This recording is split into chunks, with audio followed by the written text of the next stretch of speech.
Tobermory, 1911. Héctor Hugh Munro, Saki. Dirección y responsabilidad del proyecto, Fundación El Libro Total. Audiolectura, Audra Estudios.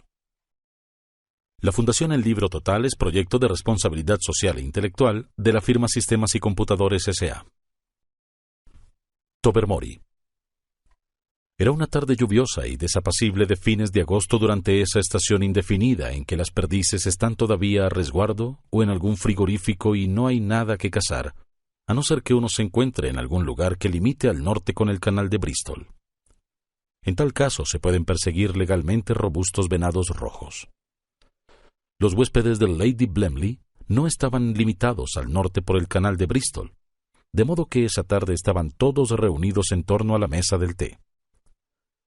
Y a pesar de la monotonía de la estación y de la trivialidad del momento, no había indicio en la reunión de esa inquietud que nace del tedio, y que significa temor por la pianola y deseo reprimido de sentarse a jugar bridge.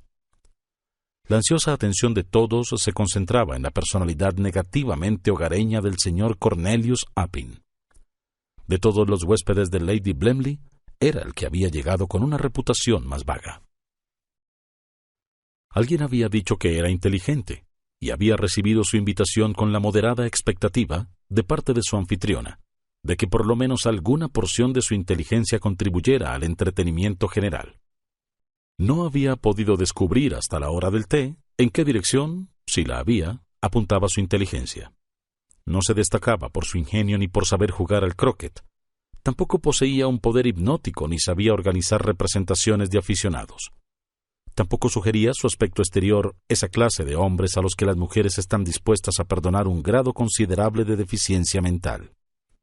Había quedado reducido a un simple señor Appin, y el nombre de Cornelius parecía no ser sino un transparente fraude bautismal. Y ahora pretendía haber lanzado al mundo un descubrimiento frente al cual la invención de la pólvora, la imprenta y la locomotora resultaban meras bagatelas. La ciencia había dado pasos asombrosos en diversas direcciones durante las últimas décadas, pero esto parecía pertenecer al dominio del milagro más que al del descubrimiento científico. «¿Y usted nos pide realmente que creamos?» decía Sir Wilfred, «que ha descubierto un método para instruir a los animales en el arte del habla humana, y que nuestro querido y viejo Tobermory fue el primer discípulo con el que obtuvo un resultado feliz?» «Es un problema en el que he trabajado mucho los últimos 17 años», dijo el señor Appin. «Pero solo durante los últimos 8 o 9 meses he sido premiado con el mayor de los éxitos. Experimenté, por supuesto, con miles de animales, pero últimamente solo con gatos, esas criaturas admirables que han asimilado tan maravillosamente nuestra civilización, sin perder por eso todos sus altamente desarrollados instintos salvajes. De tanto en tanto se encuentra entre los gatos un intelecto superior, como sucede también entre la masa de los seres humanos. Y cuando conocí hace una semana a Tobermory, me di cuenta inmediatamente de que estaba ante un supergato de extraordinaria inteligencia. Había llegado muy lejos por el camino del éxito en experimentos recientes. Con Tobermory, como ustedes lo llaman, he llegado a la meta». El señor Appin concluyó su notable afirmación en un tono en que se esforzaba por eliminar una inflexión de triunfo. Nadie dijo «ratas», aunque los labios de Clovis esbozaron una contorsión bisilábica que invocaba probablemente a esos roedores representantes del descrédito. «¿Quiere decir», preguntó la señorita Resker, después de una breve pausa, «que usted ha enseñado a Tobermory a decir y a entender oraciones simples de una sola sílaba?» «Mi querida señorita Resker», dijo pacientemente el taumaturgo, «de esa manera gradual y fragmentaria se enseña a los niños, a los salvajes y a los adultos atrasados. Cuando se ha resuelto el problema de cómo empezar con un animal de inteligencia altamente desarrollada, no se necesitan para nada esos métodos vacilantes. Tobermory puede hablar nuestra lengua con absoluta corrección». Esta vez Clovis dijo claramente: «¡Requete ratas!». Sir Wilfrid fue más amable, aunque igualmente escéptico. «¿No sería mejor traer al gato y juzgar por nuestra cuenta?», sugirió Lady Blemley. Sir Wilfrid fue en busca del animal, y todos se entregaron a la lánguida expectativa de asistir a un acto de ventriloquismo más o menos hábil. Sir Wilfrid volvió al instante, pálido su rostro bronceado y los ojos dilatados por el asombro. ¡Caramba! ¡Es verdad! Su agitación era inequívocamente genuina, y sus oyentes se sobresaltaron en un estremecimiento de renovado interés. Dejándose caer en un sillón, prosiguió con voz entrecortada. Lo encontré dormitando en el salón de fumar y lo llamé para que viniera a tomar el té. Parpadeó como suele hacer y le dije, «Vamos, Toby, no nos hagas esperar». Entonces, Dios mío, articuló con lentitud, del modo más espantosamente natural, que vendría cuando le diera la real gana. Casi me caigo de espaldas. Appin se había dirigido a un auditorio completamente incrédulo. Las palabras de Sir Wilfrid lograron un convencimiento instantáneo. Se elevó un coro de exclamaciones de asombro dignas de la Torre de Babel, entre las cuales el científico permanecía sentado y en silencio, gozando del primer fruto de su estupendo descubrimiento. En medio del clamor entró en el cuarto Tobermory, y se abrió paso con delicadeza y estudiada indiferencia hasta donde estaba el grupo reunido en torno a la mesa del té. Un silencio tenso e incómodo dominó a los comensales. Por algún motivo resultaba incómodo dirigirse en términos de igualdad a un gato doméstico de reconocida habilidad mental. ¿Quieres tomar leche, Tobermory?, preguntó Lady Blemley con la voz un poco tensa. «Me da lo mismo», fue la respuesta expresada en un tono de absoluta indiferencia. Un estremecimiento de reprimida excitación recorrió a todos, y Lady Blemley merece ser disculpada por haber servido la leche con un pulso más bien inestable. «Me temo que derramé bastante», dijo. «Después de todo, no es mía la alfombra», replicó Tobermory. Otra vez el silencio dominó al grupo, y entonces la señorita Resker, con sus mejores modales de asistente parroquial, le preguntó si le había resultado difícil aprender el lenguaje humano. Tobermory la miró fijo un instante, y luego bajó serenamente la mirada. Era evidente que las preguntas aburridas estaban excluidas de su sistema de vida. «¿Qué opinas de la inteligencia humana?», preguntó Mavis Pellington en tono vacilante. «¿De la inteligencia de quién en particular?», preguntó fríamente Tobermory. «Oh, bueno, de la mía, por ejemplo», dijo Mavis tratando de reír. «Me pone usted en una situación difícil», dijo Tobermory, cuyo tono y actitud no sugerían, por cierto, el menor embarazo. Cuando se propuso incluirla entre los huéspedes, Sir Wilfrid protestó alegando que era usted la mujer más tonta que conocía, y que había una gran diferencia entre la hospitalidad y el cuidado de los débiles mentales. Lady Blemley replicó que su falta de capacidad mental era precisamente la cualidad que le había ganado la invitación, puesto que no conocía a ninguna persona tan estúpida como para que le comprara su viejo automóvil. Ya sabe cuál, el que llaman la envidia de Sísifo, porque si lo empujan va cuesta arriba con suma facilidad. Las protestas de Lady Blemley habrían tenido mayor efecto si aquella misma mañana no hubiera sugerido casualmente a Mavis que ese auto era justo lo que ella necesitaba para su casa de Devonshire. El mayor Barfield se precipitó a cambiar de tema. «¿Y qué hay de tus andanzas con la gatita de color carey allá en los establos?». No bien lo dijo, todos advirtieron que la pregunta era una burrada. «Por lo general no se habla de esas cosas en público», respondió fríamente Tobermory. «Por lo que pude observar de su conducta desde que llegó a esta casa, imagino que le parecería inconveniente que yo desviara la conversación hacia sus pequeños asuntos». No solo al mayor dominó el pánico que siguió a estas palabras. «¿Quieres ir a ver si la cocinera ya tiene lista tu comida?», sugirió apresuradamente Lady Blemley, fingiendo ignorar que faltaban por lo menos 2 horas para la comida de Tobermory. «Gracias», dijo Tobermory.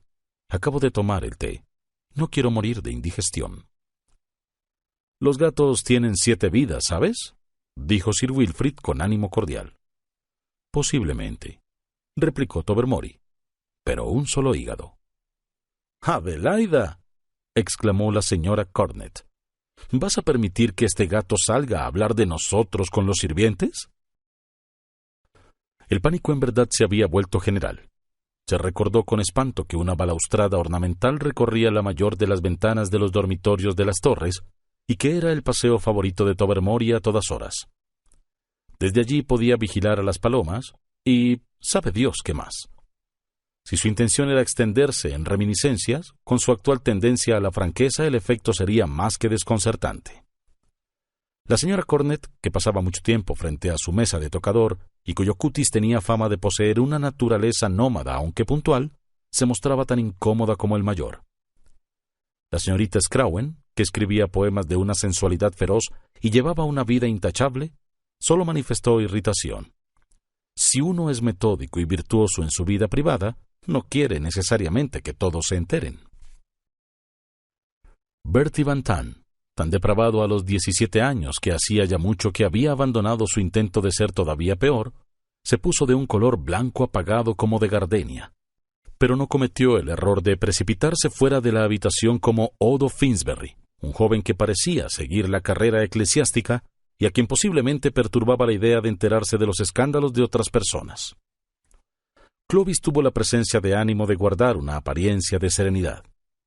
Interiormente se preguntaba cuánto tiempo tardaría en procurarse una caja de ratones selectos por medio de Exchange and Mart y utilizarlos como soborno. Aún en una situación delicada como aquella, Agnes Resker no podía resignarse a quedar relegada por mucho tiempo. ¿Por qué habré venido aquí?, preguntó en un tono dramático. Tobermory aceptó inmediatamente la apertura. A juzgar por lo que dijo ayer la señora Cornet mientras jugaban al croquet, fue por la comida. Describió a los Blemleys como las personas más aburridas que conocía, pero admitió que eran lo bastante inteligentes como para tener un cocinero de primer orden. De otro modo, les resultaría difícil encontrar a quien quisiera volver por segunda vez a su casa. Ni una palabra de lo que dice es verdad. Pregunten a la señora Cornet, exclamó Agnes confusa. La señora Cornet repitió después su observación a Bertie Van Tan. Prosiguió Tobermory, y dijo: «Esa mujer está entre los desocupados que integran la marcha del hambre. Iría a cualquier parte con tal de obtener 4 comidas por día». Y Bertie Van Tan dijo. En ese instante, misericordiosamente, la crónica se interrumpió. Tobermory había divisado a Tom, el gran gato amarillo de la rectoría, que avanzaba a través de los arbustos en dirección del establo. Tobermory salió disparado por la ventana abierta. Con la desaparición de su por demás alumno brillante, Cornelius Appin se encontró envuelto en un huracán de amargos reproches, preguntas ansiosas y temerosos ruegos. En él recaía la responsabilidad de la situación, y era él quien debía impedir que las cosas empeoraran aún más. ¿Podía Tobermory impartir su peligroso don a otros gatos? Era la primera pregunta que tuvo que contestar. Era posible, dijo, que hubiera iniciado a su amiga íntima, la gatita de los establos, en sus nuevos conocimientos, pero era poco probable que sus enseñanzas abarcaran por el momento un margen más amplio. Siendo así, dijo la señora Cornet, acepto que Tobermory sea un gato valioso y una mascota adorable. Pero seguramente convendrá conmigo, Adelaida, que tanto él como la gata de los establos deben desaparecer sin demora. No supondrá que este último cuarto de hora me haya sido placentero, dijo amargamente Lady Blemley. Mi marido y yo queremos mucho a Tobermory. Por lo menos lo queríamos hasta que le fueron impartidos esos horribles conocimientos. Pero ahora, por supuesto, lo que hay que hacer es eliminarlo tan pronto como sea posible. Podemos poner estricnina en los restos que recibe a la hora de la comida, dijo Sir Wilfrid, y a la gata del establo la ahogaré yo mismo. El cochero lamentará mucho perder a su mascota, pero diremos que los 2 gatos padecían un tipo de sarna muy contagiosa y que temíamos que se extendiera a los perros. Pero, mi gran descubrimiento, protestó el señor Appin. Después de tantos años de investigaciones y experimentos, un arcángel que proclamara en éxtasis el milenio y descubriera que coincide imperdonablemente con las regatas de Henley y tuviera que ser postergado por tiempo indefinido, no se hubiera sentido tan deprimido como Cornelius Appin ante la acogida que se dispensó a su magnífica hazaña. Tenía en contra, sin embargo, la opinión pública, que si hubiera sido consultada al respecto es probable que una cuantiosa minoría hubiera votado por incluirlo en la dieta de estricnina. Horarios defectuosos de trenes y un nervioso deseo de ver las cosas consumadas impidieron una dispersión inmediata de los huéspedes, pero la comida de aquella noche no fue, por cierto, un éxito social. Sir Wilfrid pasó momentos difíciles con la gata del establo y después con el cochero. Agnes Resker se limitó ostentosamente a comer un trozo de tostada reseca que mordía como si se tratara de un enemigo personal, mientras que Mavis Pellington guardó un silencio vengativo durante toda la comida. Lady Blemley hablaba incesantemente haciéndose la ilusión de que estaba conversando, pero su atención se concentraba en el umbral. Un plato lleno de trozos de pescado cuidadosamente dosificados estaba listo en el aparador, pero pasaron los dulces y los postres sin que Tobermory apareciera en el comedor o en la cocina. La sepulcral comida resultó alegre comparada con la siguiente vigilia en el salón de fumar. El hecho de comer y beber había procurado al menos una distracción al malestar general. El bridge quedó eliminado, debido a la tensión nerviosa y a la irritación de los ánimos, y después que Odo Finsbury ofreció una lúgubre versión de Melisande en el bosque ante un auditorio glacial, la música fue por tácito acuerdo evitada. A las 11 los sirvientes se fueron a dormir, después de anunciar que la ventanita de la despensa había quedado abierta como de costumbre para el uso privado de Tobermory. Los huéspedes se dedicaron a leer las revistas más recientes, hasta que paulatinamente tuvieron que echar mano de la biblioteca Badminton y de los volúmenes encuadernados de Punch. Lady Blemley hacía visitas periódicas a la despensa y volvía cada vez con una expresión de abatimiento que hacía superfluas las preguntas acumuladas. A las 2, Clovis quebró el silencio imperante. No aparecerá esta noche. Probablemente está en las oficinas del diario local dictando la primera parte de sus memorias, que excluirán a las de Lady... ¿cómo se llama? Será el acontecimiento del día. Habiendo contribuido de esta manera a la animación general, Clovis se fue a acostar. Tras prolongados intervalos, los diversos integrantes de la reunión siguieron su ejemplo. Los sirvientes, al llevar el té de la mañana, formularon una declaración unánime en respuesta a una pregunta unánime. Tobermory no había regresado. El desayuno resultó, si cabe, una función más desagradable que la comida, pero antes que llegara a su término la situación se despejó. De entre los arbustos, donde un jardinero acababa de encontrarlo, trajeron el cadáver de Tobermory. Por las mordeduras que tenía en el cuello y la piel amarilla que le había quedado entre las uñas, era evidente que había resultado vencido en un combate desigual con el gato grande de la rectoría.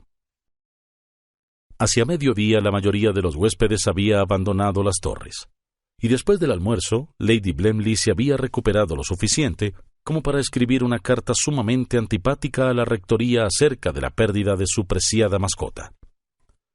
Tobermory había sido el único alumno aventajado de Appin, y estaba destinado a no tener sucesor.